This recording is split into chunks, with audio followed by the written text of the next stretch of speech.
I wanted to simulate a simple business workflow, reduce repetitive manual work. AI supports parts of your workflow so you can focus on higher value tasks. What if your business didn't completely stop when you stepped away from it? Right now, while I'm not actively working, there are processes collecting information, organizing data, and moving tasks forward, despite me not necessarily being there. But it's done consistently enough for it to make a real difference, which is the most important thing from my perspective. So today I wanted to run a proper test. Can AI actually support running parts of a business while you're offline? Which is a $1 million question everyone is asking themselves. But before we go any further, a quick disclaimer. As always, this video is for educational and informational purposes only. And I'm testing a platform called Axial Work today to explore how it works in a business context. And of course, as I mentioned, this is not financial or business advice. Have to remember that. And nothing in this video guarantees a specific result. If you choose to use the link in the description, I may earn a small commission as well. So here's the reality. Most people use AI to assist them, but there's a shift starting to happen where AI can start support execution,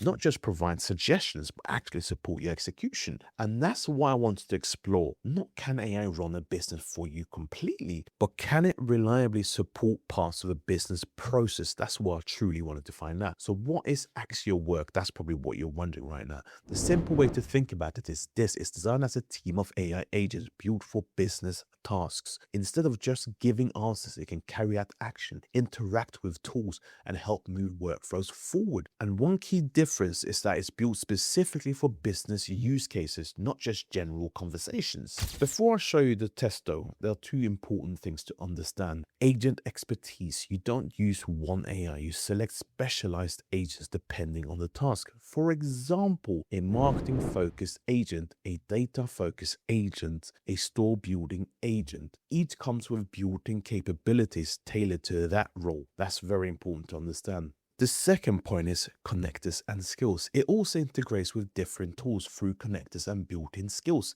Agents can send emails, organize information, interact with platforms. So instead of switching between tools, you're working through one system, which is truly amazing. So here's what I tested because of this very reason. I wanted to simulate a simple business workflow, a basic lead research and outreach preparation system. So moving on to the steps, the first thing we had to do was to find relevant businesses in a niche, organize their details and prepare structured outreach messages. The goal wasn't perfection. It was to see how far the system could go on its own. And then what happens next is actually quite interesting. Instead of one system doing everything, multiple agents handle different parts: research, structuring data, drafting outputs. It's truly amazing. This is what they refer to as an agent team. So instead of having a human team, you have an agent team, which is amazing. And it's designed to mimic how different roles would work together in a business, like a human business in this case. Then we moved on to the desktop interface where you can actually see tasks being carried out, things like navigating pages, collecting information, organizing outputs, and again, not perfectly, but enough to support the workflow, which is the most important thing. And then one feature I found useful is remote control, which is truly amazing. And here's why. You don't have to stay at your desk. You can send instructions, receive updates through platforms like Telegram. So even when you're away, you still monitor what's happening within your business, which is amazing. I also tested scheduling. So instead of running tasks once, I was able to run them multiple times and over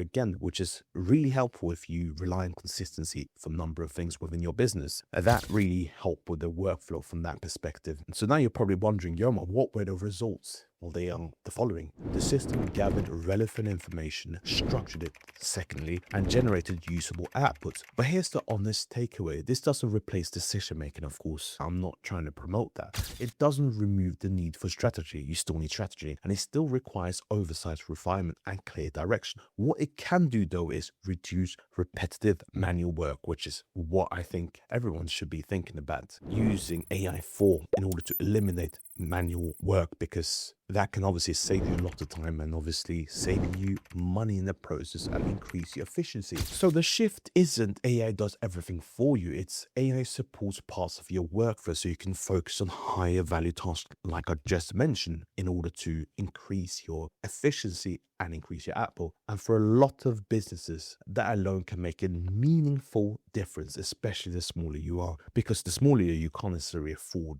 to have a person do this, have another person to do that, but you can afford to have a system doing that for you, which is what we're trying to encourage here. So as we get ready to round up the video, if you want to explore this yourself, you can check out Axial work using the top link in my description. As always, you can download it, test it, and see how it fits into your own workflows. If you found this useful, make sure you subscribe to this channel if you haven't done so already. Make sure you smash that like button as well. I'll be sharing more breakdowns on business systems, automation, and practical ways to improve how you operate, as always. But it's time for me to round up this video. I'll see you on the next video, of course, where we will talk about more business, finance, and entrepreneurship. As always, take care.